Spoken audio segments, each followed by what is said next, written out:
Hi, this is Mike from Stagecoach Road Vintage Sewing Machine, and this is your new home SKY. Paragon, new home Paragon SKY. And this is the final test before we pack her up to ship her out.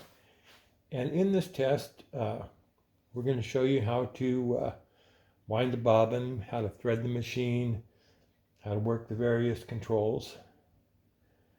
And so let's get started.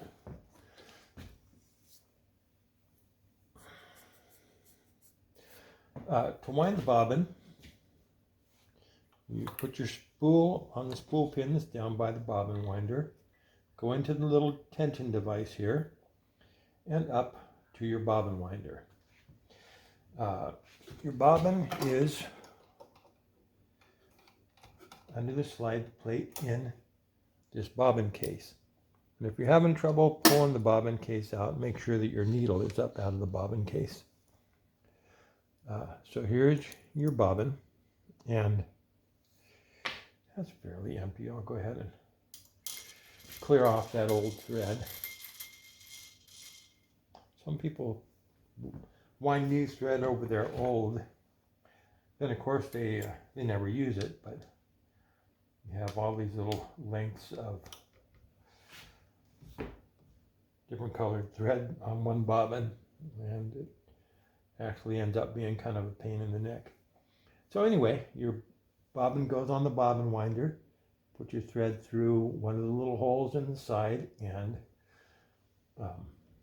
put several wraps on the bobbin. Make sure you hold on to the end of it, of course, while you're putting those wraps on the bobbin.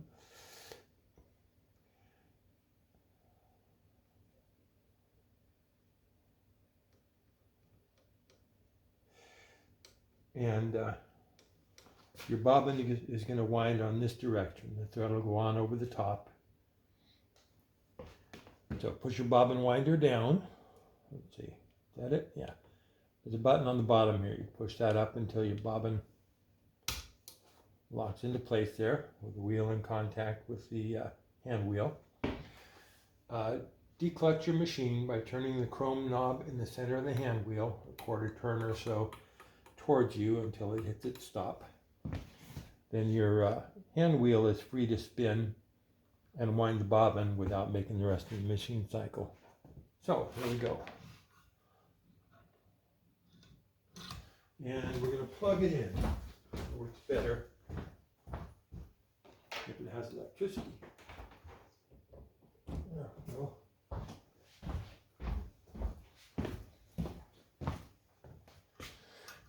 And I'm working the foot control by hand because we're up on kind of a high counter here, and the cord is not long enough to go all the way to the floor. From your tabletop or desktop or whatever, or your sewing machine cabinet, it'll be plenty long enough. So here we go, winding a bobbin. You're winding back and forth evenly there on the bobbin. We're not going to wind the whole bobbin, just enough for our test. But if we were winding a full bobbin, then as the bobbin fills, it's going to push this little finger up until it pops up and releases the bobbin winder so the thread doesn't keep winding and make a big mess. Reclutch your machine by tightening the knob in the center of the hand wheel. Put your bobbin in the bobbin case with the thread coming off the top to the right. Drop it in that way, and you'll see a little slot in the side of the bobbin case that your thread goes up into, and then under the flat leaf spring, which is the lower tension. And there's a little screw on the side here that you can tighten or loosen a tiny bit if you need to, if you're sewing something special. But for regular sewing, this is set just right. When you put it back on the pin in the center of your bobbin race, there's a slot that this little finger on the top goes into so that your bobbin is oriented correctly. Let's tip that back so you can see. See that little slot at the top there? Make sure your bobbin goes all the way in until it locks in place. Otherwise, it's going to drop out into your bobbin case. Into your sewing machine base while you're trying to sew. And that's not at all helpful. To thread the machine, put the spool on the upper spool pin. Go into this big thread guide at the top here, and directly down between the discs of the upper tension assembly. All the way around until you can go into this notch at the top. And then going into the check spring from the back side. You're going to catch this check spring here. Then you're going to go through the take-up lever from the back towards the front of the machine.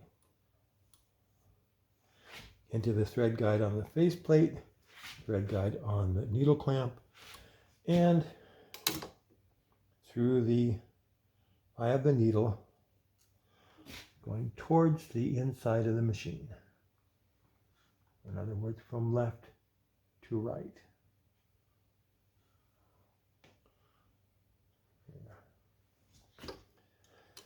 Hold on to your thread loosely and turn the hand wheel towards you one full turn. The needle will take the thread down where the hook will pick it up, wrap the thread around the bobbin, and bring up your lower thread. See? There's your lower thread. Put your thread between the toes of the presser foot and towards the back of the machine, and you're ready to sew.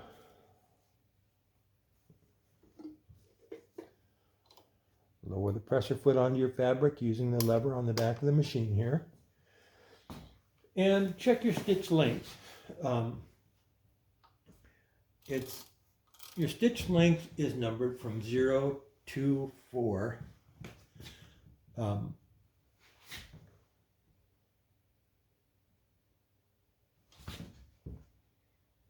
Interesting.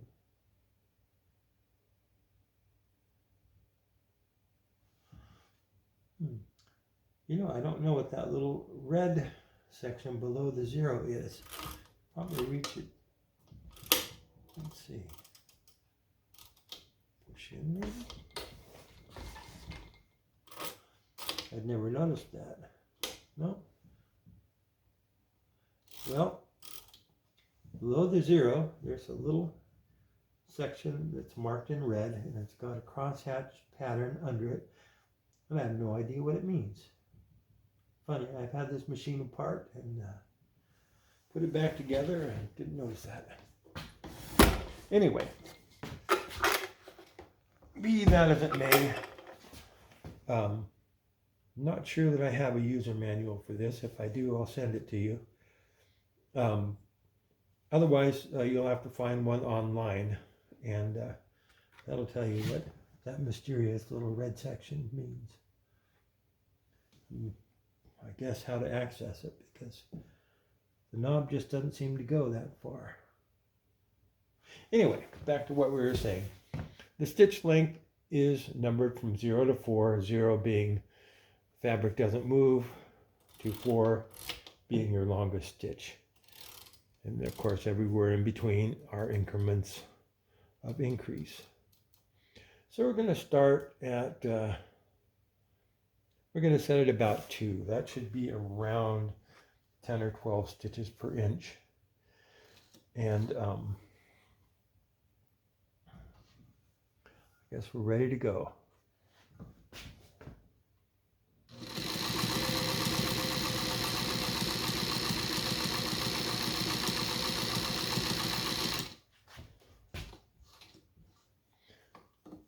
Yeah, that's just about 12 stitches per inch.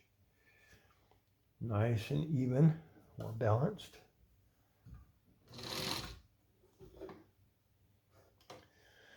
Now I'll go for a little longer stitch. Shoot, let's go for the longest stitch. Here we go.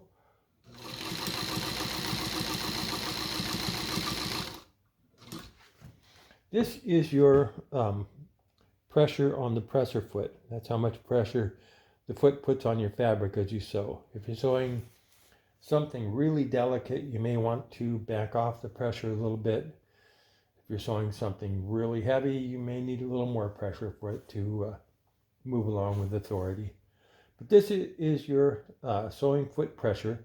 To release it, you push down the little collar on the outside and the button pops up. Push down to the red line, and that's medium for regular fabric. A little bit more for heavy fabric, maybe a little bit less for lightweight fabric, but in general, somewhere close to that red line.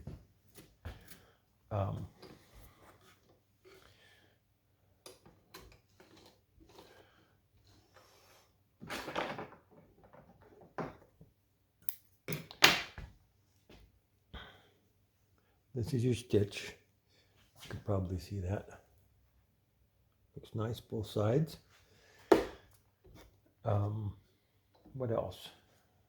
It's a straight stitch machine, so there's no zigzag, no stitch width.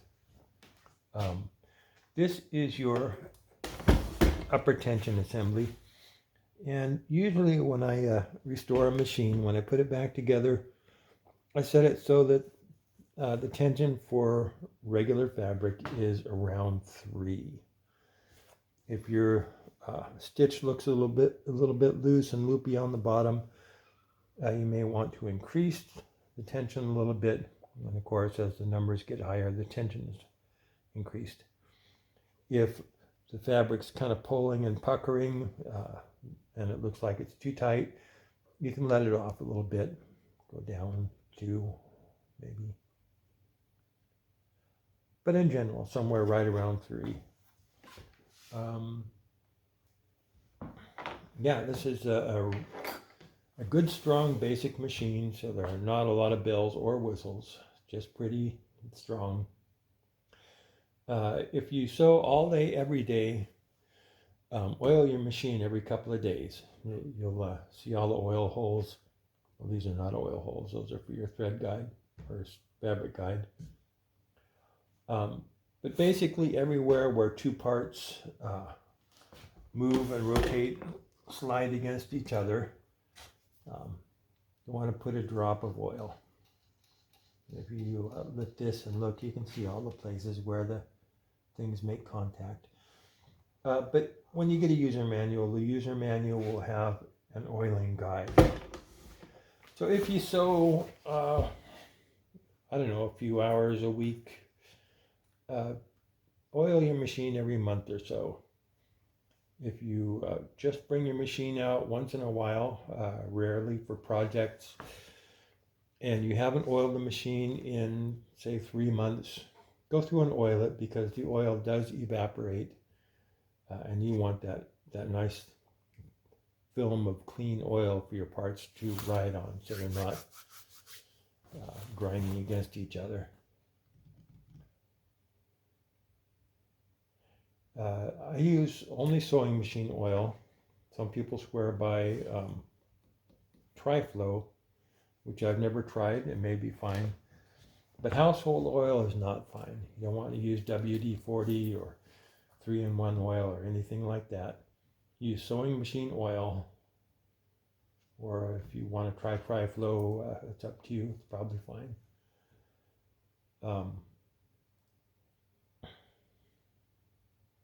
That's about it. Once, say every couple of times you oil your machine, take this plate off. It's just 2 screws here, and the plate lifts off, and you can brush out the dust and lint that collects around your feed dogs and vacuum it out. It's polyester thread is abrasive, and you don't want abrasive stuff in there wearing things. This single screw, if you loosen it a turn or so, you can just lift off this whole face plate and get to the parts inside there that need oil. Back here, there's an inspection plate that you can take off to reach the things inside there.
Anyway, great machine, new home made in Japan, strong and smooth and just so pretty. And we restored it. We are Stagecoach Road Sewing. Actually, we're Stagecoach Road Vintage Sewing Machine, but that's a mouthful. We're out here on Stagecoach Road in the Coast Range of Oregon. So we are stagecoachroadsewing.com. And if you come out to our website, you can see hundreds, literally hundreds and hundreds of beautiful machines that we've restored over the last 25 years or so. And you'll see pictures from all different angles and a little bit of information about each one. It's pretty fun to go down and look at all the machines. It's kind of like a museum. But at the top of the page, there are usually several machines, restored beautiful machines for sale. And you can bring one home to your sewing room. So stagecoachroadsewing.com, and we'll see you there.